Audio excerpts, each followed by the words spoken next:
that's the whole point, is to enjoy. We have to enjoy. I hate when people and coaches and like nutritionists are trying to be like, oh, just eat blah, blah, blah, blah, this. It's like people need to learn how to eat things that are like, and I call them indulgences, and still be able to like maintain that. You just want to be mindful of it. And I think that truly is the key in everything, is when you are mindful, paying attention, not like compulsive, you know what I mean? Or like overanalyzing everything, but just mindful and truly care about how you're feeling. You're going to just have everything that you want. We are talking about strategies for enjoying life while still being committed to our health. And when I say enjoying life, this goes for like summer, this goes for holidays, vacations, special events, birthdays, parties, all of that. Because as I always say that, there is no life without health, but there is no health without life. So I really want to help really bridge the gap to where we don't have to choose between the two. We can actually have both and still maintain weight loss, maintain our health goals, and just stay committed in general to our health and to how we feel. So today we are going to learn the 3 most important concepts when it comes to this in general. We're also going to strategize how to order at restaurants and how to enjoy alcohol. And then we're also going to go over a planning activity that will help you to really kind of see the big picture when it comes to these events and how to basically plan a little bit and prepare for them so they don't throw us off track, which I hate that off track, because even if we go off track, we're still on track, if that makes sense. We'll kind of get to that in a second. But in general, no matter what the event is, there's just a few things that I recommend. And one of the first things is to actually start your day with movement. And not that this has to be a 5-mile run, we need to burn a lot of calories or anything like that, or we need to like earn our treats or whatever it is that we're doing that day.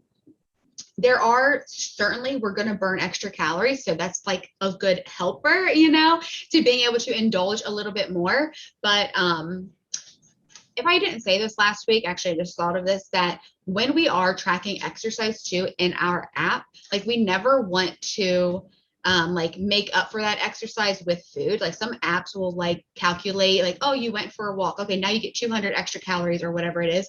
We don't do that. When I calculate the calories, it's including the exercise and stuff. So sometimes I get really confusing in the app. And so I don't know if I mentioned that last week, but I wanted to say that because yes, technically you are burning calories when you are exercising, but I don't want exercise to be just this thing to burn calories. We want to do it so we can build muscle, so we can get stronger, so we can have mental clarity and all those benefits that we talked about last week. But when you do have a special event or something going on that you're going to be maybe out of your normal day-to-day routine, starting your day with exercise, again, yes, you get a few extra calories that you burn. However, it just starts your day with a good habit, healthy habit that is all for you. And when you start your day with things that are number one for you, prioritizing yourself and doing something that is like a healthy habit, most likely the rest of the day, your choices will be better, because as we said, and we've talked about the 2 different cycles, that when you feel good, so you feel good with exercise, you'll make better choices with food. So then you will actually feel good. And since you feel good, you'll go ahead and do that exercise, right? Versus if you don't move, which does not make you feel good, so that makes you choose bad things, because that's how you are in this cycle, and this continues. So it just starts that more positive cycle of making good choices, and most importantly, being mindful about our day. Also, one of the biggest mistakes that I see people do is to basically starve themselves during the day when they have an event, or the week before they have a vacation, or whatever it is. It's just the mindset is not healthy, and in fact, it actually does the opposite, because when you have starved yourself during the day, you end up eating more in the evening than you would have even planned, because your body's hormones are messed up and you just now are craving a lot of stuff. It's like almost like you can't really satisfy that. So my recommendation is to eat wholesome meals during the day. And I shared like the balanced meal guide. Definitely check that out so we really understand what that like wholesome balanced meal is. But as a reminder, it's protein, fat, fiber rich carbs, and those things will help keep you full. So if you try to only have like that smoothie, right, with like the protein powder and a strawberry, it's not going to keep you full enough to where you will, be satisfied. So if you do say it's a smoothie, adding some almond butter and some like flax or chia or hemp seeds or something to it will help you to stay more full, if that makes sense. Actually, make a meal that's maybe 300 to 500 calories, kind of depending on where you are, and just allow that to satisfy you. Therefore, you can still have like lower calories during the day to make up for whatever indulgence that you're having later on in the day. And that will help to like offset some things, but won't make you feel ravenous when you go out and then want to be able to do, everything and eat everything in sight. Third thing is to be mindful. This is really, really important. You have this, and this comes down to just, some mindset stuff, I guess, of like how you actually look at these events. Like if you look at like every birthday, every holiday, every summer, every barbecue, every vacation is a free for all. Like, I don't care, I'm just going to do everything. That is not a healthy way of looking at it. And I think it really comes down to being too restrictive at times. And since we are so restrictive and we're looking at these things, indulgences like the sweets and the alcohol and the chips and the things, we're looking at them as still bad versus good. So when you know that like you can have that stuff anytime, you don't have to like go gung-ho crazy. Also, listen to your body, like especially your body's hunger cues. So that's why I shared the intuitive eating tracker, because it just gives you some things to think about and to be mindful of when it comes to eating. And so one of the big things about it too, besides just the hunger cues that we'll get to in a second, is like how the food tastes. Because when we go to certain celebrations and certain things, like not every indulgence is actually even tasty. And so if we don't like the taste of it, like then why bother, right? Like move on to the next thing, especially like at holiday celebrations, barbecues and things like that. Like our family makes dishes, like maybe you really do love your grandma's mac and cheese, have some more of that, right? But you really hate the like, I don't know, the baked beans or something, like whatever it is, like just because it's there does not mean you have to eat it. And especially if it doesn't taste good, like don't even bother. But also listening to your body being full versus being hungry. And you don't want to wait until you're ravenous to eat, because then you overdo it. You don't give your body enough time to adjust. And you also don't want to eat until you're completely full, because it doesn't feel good.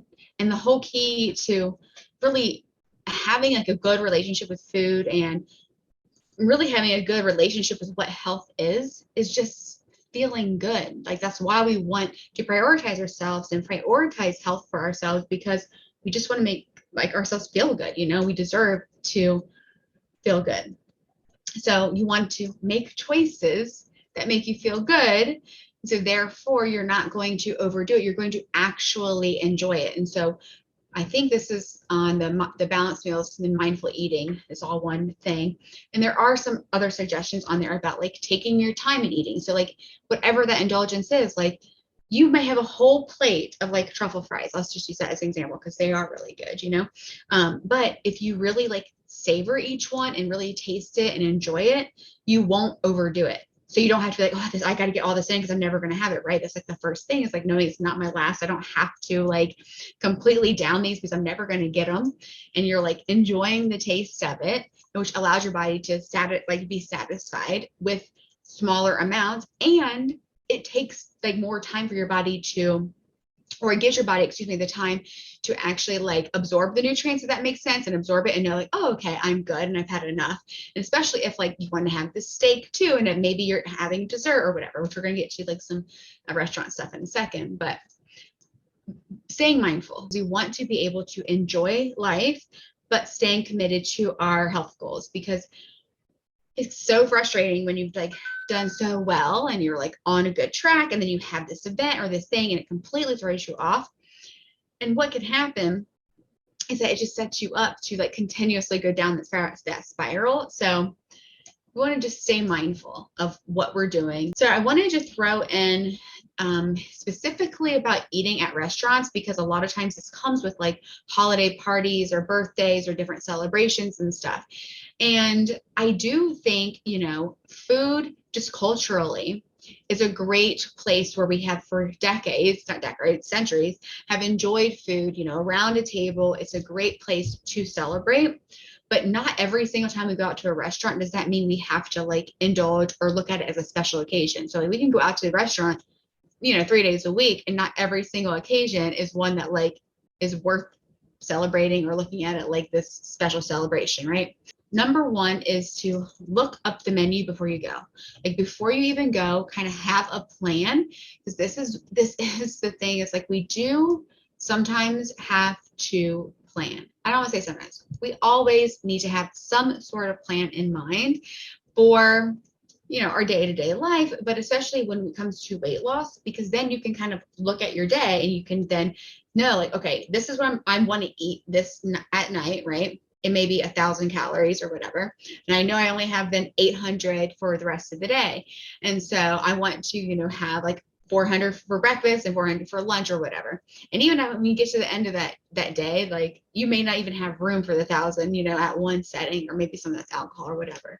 But when you can look at the menu and actually see, most menus have like nutritional information on them, or you will just know like what their offerings are, and you can kind of like plug it into your app and kind of, you know, get a feel for it. So knowing ahead of time will help you just to plan better for that day. And then also, do not be afraid to ask for like special accommodations when you go out. Restaurants are so like keen to this, like they are very much open to giving you whatever it is that you want. A lot of them now actually will ask like, do you have a dietary restriction or any intolerance or stuff? They want to know before you even sit down, so they can kind of prep their kitchen or do what they need to do, or offer you a special menu or something. And so don't be afraid to like ask. And some of the like the little things that you can do is to, number one, like ask for the sauces on the side, whether that's like lemon butter for the steak, salad dressing, or it's like a meal like at where I'm thinking like Cooper's. I really like this barramundi dish that they have. And it's like this lemongrass coconut sauce, and it's literally like a puddle on the plate. Like if they keep it on there, and it's like a bowl that they give you on the side, because it's so much, you just like really don't need that much. And it just saves you a ton of calories. And a lot of those sauces are full of fat, which nothing wrong with fat. We need fat, but that's very high calorie, you know. And so like with a salad dressing, they give you, if they put it on it, they usually give you way too much. And sometimes, again, it doesn't even taste good. Like if it's too drenched, it doesn't even taste good. So then it ruins the salad. But then you get more control over what you put on it and how much you use.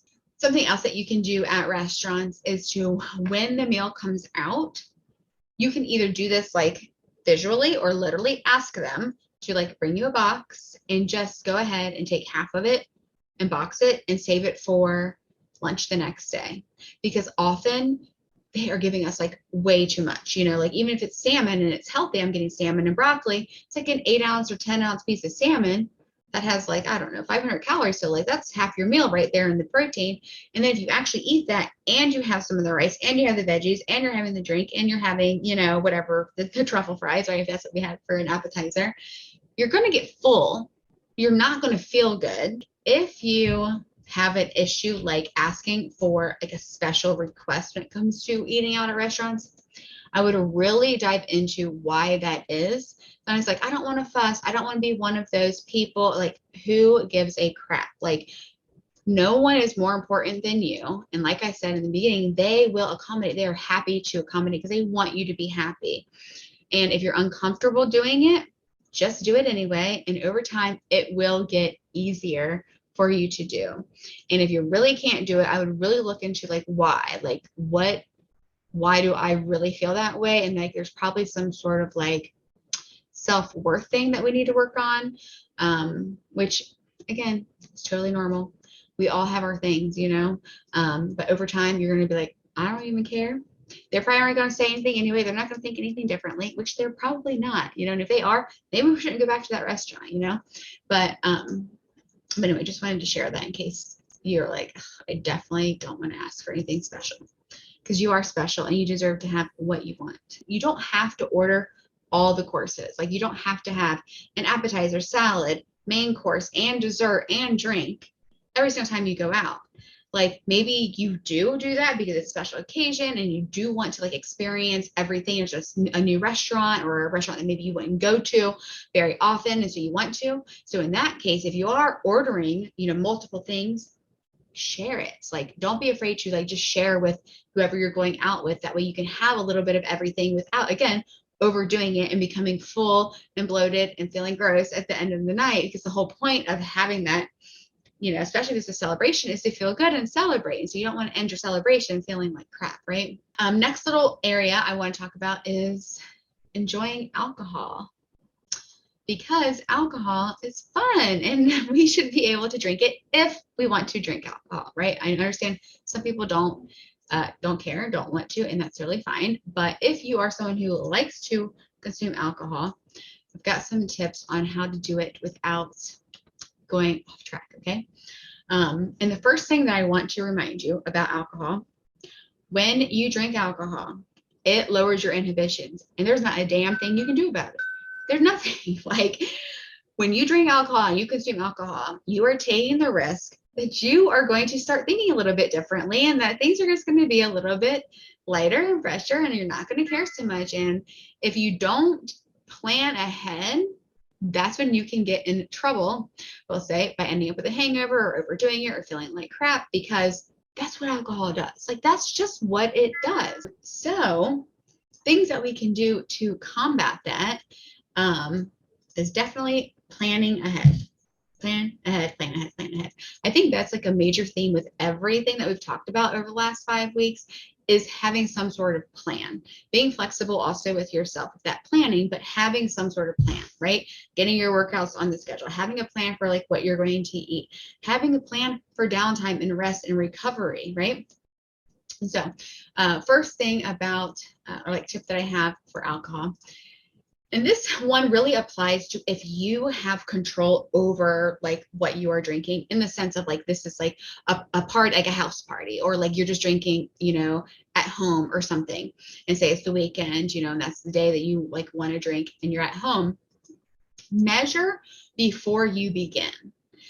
So again, going back to, you know, planning your meals out for the day, planning your day, and saying, okay, you can even do this at the beginning. So when I was doing like on my weight loss journey, I would plug it in. Like, I know on Saturday nights, I want to have alcohol. And so I budgeted like 360 calories for it. And it ended up being like, it's like 6 ounces of Jameson. But anyway, the whole point is, if you plan ahead, you can say, this is how much I'm going to allow myself to have. So then therefore you can actually measure the alcohol. So like, if you have your like 1/5 of vodka or whatever your drink is, take that bottle and then take a measuring cup, or like I use a mason jar that has like ounces on the side, and you just pour it to that 6 mark.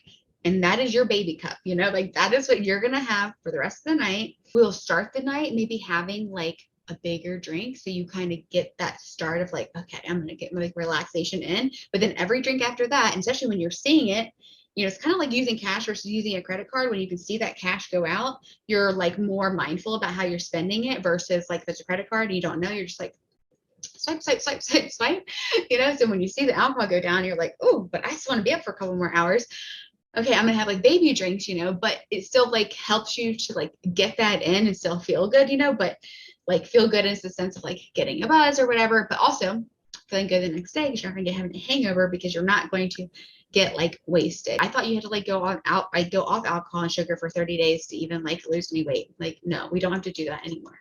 We just be more mindful about how we're drinking. So anyway, measure before you begin. Now, when you're out, and so especially if you are at like out like a bar or something, or if it's like a night where like, hey, I'm going out with the girls, we're going dancing, we're going whatever, on vacation and stuff, I would try to order seltzers or light beers Because number one, they're lower in calories. And then number two, you can actually see how many you have. So one of the things that I used to do when I would go out, I had this set of like bangle bracelets. I don't know if they're really bangle bracelets. They're just like multicolored bracelets. And I would put like 4 of them on, like however many, or 3, depending on what I, was planning to have that night. And then like every time I have a drink, I like put it on the other side. So I would keep track of it. Cause sometimes again, like you're out, it's hard to keep track of that stuff, but it's way easier to keep track of like having seltzers and like light beers versus having wine that they can overpour, or, mixed drinks, because again, like they'll probably put a couple ounces of liquor in there. And then after 2, you're already drunk and you can't even enjoy the rest of your night. You don't even remember the concert anymore. And then you're like, I just wasted $200. If you're at like a restaurant though, and like you aren't maybe going out to like drink the night away, I do like getting mixed drinks. Restaurants are better at their pours because they are really all about food costs and stuff. And they're really trying to budget everything better. And so ordering a mixed drink with, like whatever liquor that you like, with soda water and then just a splash of juice. So like if you really like a margarita, one of my favorite things is to order like a silver tequila, which they will probably put 1.5 ounces in, which then would be like 110 calories. And then just soda water and then like a splash of pineapple juice, which like might be like 10 calories or something. And then like a lime. And it's so good. Or you can even ask for like a splash of like the lemon lime if you want that flavor. But again, don't be afraid. This goes back to the restaurant things. Like, don't be afraid to ask for something special. Like, they will accommodate. They want you to be happy. And again, it's really all about like you like treating yourself with respect and being able to stand up for yourself and get things that you want. So again, you can stay on track and still feel good.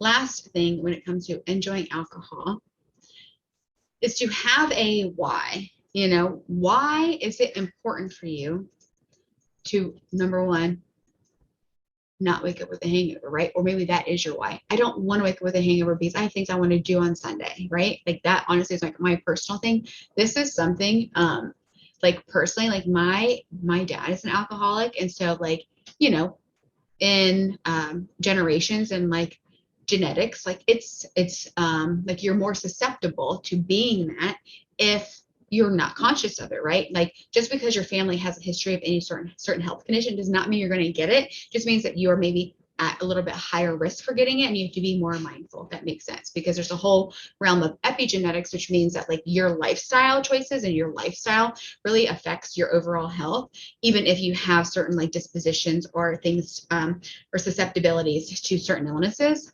But anyway, for me personally, I was like, I want to go do my walks on Sunday. I want to feel good on Sunday. I want to have family time on Sunday. It's family day. I don't want to be hungover feeling like I'm doing it, but like I'm not really enjoying it because I'm not feeling good, right? And I remember there was a time, and I actually stopped hanging out with a friend because of this, because she wanted to go out one Saturday night, and I did. I went to a restaurant. We went to a friend's house. And which another tip too is like eat, don't just save calories for alcohol. If it comes down to it, go over your freaking calories just so you can have food, and eat before you drink. So then you're not like eating after you drink because then you just go gung ho, right? It's the same thing about like planning eating wholesome foods before, your evening. But anyway, like don't wait to eat dinner until like after you're done drinking. Eat dinner before or whatever. Anyway, so I remember like she was kind of like badgering me about it. She's like, all I hear is family day, family day, family day. And I'm like, it's important to me. Like, it's important to me not to feel this way. So have a why for why you are deciding to monitor or moderate what you are drinking, whether it is because you don't want to have a hangover or because you just want to stay on your weight loss path, right? Either way, or there's some other reason that you have, or you don't want to end up like your dad, you know what I mean? Like, whatever that why is, remember that, because that will help you to stay accountable to those things when it does get hard, or when there is peer pressure, or when you are just like not really wanting to care too much, right? When you actually care about how you feel and you care about feeling good, you just naturally make better choices that basically get you to that good feeling place. And I want to remind you too that if you slip up, because you will, it happens to the best of us. I think I went like was like almost like a year. I was like, oh my God, I've not had a hangover. And then like one night, it's like, oh, I'm so good. And we're going to talk about this next week. Actually, there's a phenomenon that I'm going to talk with you guys about because it's kind of crazy. But you feel like I'm doing so good. And then you make some choices that aren't so good because you're feeling like you're so good. So anyway, we'll talk about that next week. But it's part of the process. When you slip up, give yourself grace and just remember that that seriously is part of the process. It actually requires those setbacks sometimes to allow you to go forward because you are then reminded of your why and why it's so important to you. So everything that I have said today, if you mess up, it's okay. Just, get back. I hate saying that, like, get back on it. No, like, you don't have to make up for it. If you overdid it or if you did whatever, there's no making up for it. It's just continuing on with your plan. You can never make up sleep. You can never like take calories off the next day because you overindulged one night. However, I will share that if it is a night where you end up, okay, I am going over and I'm indulging more tonight, you might naturally just like not be hungry in the morning, right? And so then because you're practicing intuitive eating while, tracking calories and tracking your food, then you may naturally offset it and it may not even have an impact at all. I'm sure you've heard of someone who like, they never drank a day in their life and they ran all these marathons and they died of cancer. Their stress, like that's why we can never just focus on food and just focus on exercise, because the stress that we associate with those things or just our normal day-to-day stress, like we don't know what these people are really dealing with on a day-to-day basis or what they have dealt with and the trauma or why they feel they have to do what they have to do. So it's really important that we like don't be perfect, at these things, Right. because it doesn't matter. They're like, even like the dietary guidelines, it's like figured out that, was it like 85% of your calories should be nutrient dense. Other than that, you just need calories. You know what I mean? Like, so it's like you don't, and I don't know if that's kind of where the 80-20 rule kind of came from or whatever, but like your body can, withstand 10% of its daily calories in added sugar. Not like sugar from like fruits and stuff, but like just white sugar, or 10% saturated fat. Like your body is like its threshold or whatever, to where it's not going to cause a problem. Even like we talked last week about exercise of, past 300 minutes of exercise a week doesn't even give you any health benefits. So why are we like trying to, stress ourselves out and stuff about that? So anyway, so basically what we're going to do is place the events that we have scheduled. So like we look at like the next month or two, put those events on the calendar so we can visualize them, we can see them. And I'm going to have like a printout, basically like a paper calendar, but you could also do this like electronically or whatever. But sometimes it's nice to see like the whole picture when you see the whole like month. And you can identify like which events are going to be like one of three options, which is tracked for weight loss, tracked for maintenance, or enjoyed intuitively. Because most of these have to do with food, right? It's all about food.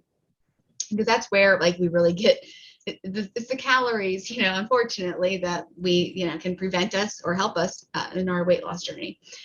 And so if it's tracked for weight loss, that means that you'll be able to just, modify that day and plan around that day to where you'll stay, at your, deficit that you're at. Or it's going to be a day where you're like, okay, you know what, like I can't necessarily or don't want to, stay at my deficit. So then I'm going to just go to maintenance. So I'm going to add a few hundred calories and like, that's like my budget I'm going to give myself for that day. Or it's going to be one where it's like, I'm not tracking because it's my birthday and I don't even want to get my app out. I'm just going to eat intuitively. And then it's where I'm going to pay attention to like my food hunger, pay attention to like how it tastes, how it feels, and just be more like in touch with everything and not overdoing it basically. And there's a couple questions to ask yourself to determine, which category it falls into. Number one is, will it affect your progress? And if it won't, because you're like, well, I can put it into like a day where I am just going to keep my deficit, or even maintenance, because if you eat at maintenance, you're not going to gain weight. Will that slow your progress? If you do it every day, sure. But if you do it once, it probably won't even do anything. Your price could still lose your 0.5 to 1 pound that week or whatever. And then the second question after determining like if it's going to affect your progress, especially if like the answer is yes, is it worth it? Then that's when you can determine like, okay, this will probably be something that I enjoy intuitively. And even if like, especially like on vacations and stuff, when you are just like not tracking, you're like, I'm just not going to track this week, but you're still paying attention to your cues, you're still making those good choices, you may still fall into like a deficit or a maintenance, goal if you're still doing these things. So it's not like, oh, is it worth it to go off? Well, then screw it. I'm just going to throw all sheets to the wind and I'm just going to eat everything and go all, crazy gung ho, because again, the whole point of this is to create a lifestyle that will help you to lose weight and keep it off forever. So like these habits that we have on a day-to-day basis should be very similar to habits that we have on vacation, and have at holidays and at different parties. And so we'll still make, some better choices by, hey, how can I like get this platter, this plate when I'm at a barbecue and have like my protein and have my fat and my carbs and stuff to make me feel satisfied. And the same thing like on vacation, it's like, because I can again have chocolate cake and alcohol whenever I want, I don't have to go gung-ho. But if I'm going to Florida, like I really want the key lime pie and I'm going to have a whole slice of it or whatever, you know what I mean? But like also like if I'm eating it and I'm starting to feel full, I'll put it away because it's okay. It's already purchased. We don't need to, we're not going to care about wasting. We're save it for the next day. You know what I mean? And so it's just things to ask yourself to kind of determine where it falls in. And then you can really look at that, look at what, you've placed on your calendar, and you'll probably see that like, wow, this isn't even going to throw me off track at all. Like when you can actually look at it and be like an observer of it, or you can be like, okay, so this will be a day that maybe this week, my plan, say for the month, because I have all these things going on, maybe I'm not going to lose 6 pounds this month. Maybe I'm going to be okay with 3 pounds this month. I remember December. So I showed you my like weight loss trend. And I remember it was like December. And so it was like, I don't know, remember when, I think Thanksgiving was like late in November that year. But anyway, it was like we had a lot of holidays and stuff. And I still lost 3 pounds in December, and it was like, there's a lot of holiday celebrations. You have like all these different family things and gatherings. But it was like, okay, I'm not going to, expect to lose what I was continuously losing, but I'm still in that weight loss mode. And so even on days where I probably did overconsume, it didn't affect me that much because in general, in the big picture, having a couple of days where you're over your calories 400 is still going to keep you at a deficit for the whole month, if that makes sense. Mm-hmm. So it's just really great because it can help you like really see that. So then number one, you're not stressed about it. And number two, you can really go into those things and enjoy them, because that's the whole point, is to enjoy. We have to enjoy. I hate when people and coaches and like nutritionists are trying to be like, oh, just eat blah, blah, blah, blah, this. It's like people need to learn how to eat things that are like, and I call them indulgences, and still be able to like maintain that. Because again, our bodies can have added fat, or added sugar, can have saturated fat. We just want to like minimize that. We can have processed food. We have a liver, kidneys, but we want to minimize that, right? We can have alcohol, but do we want to no, we just want to be mindful of it. And I think that truly is the key in everything, is when you are mindful, paying attention, not like compulsive, you know what I mean? Or like overanalyzing everything, but just mindful and truly care about how you're feeling. You're going to just have everything that you want.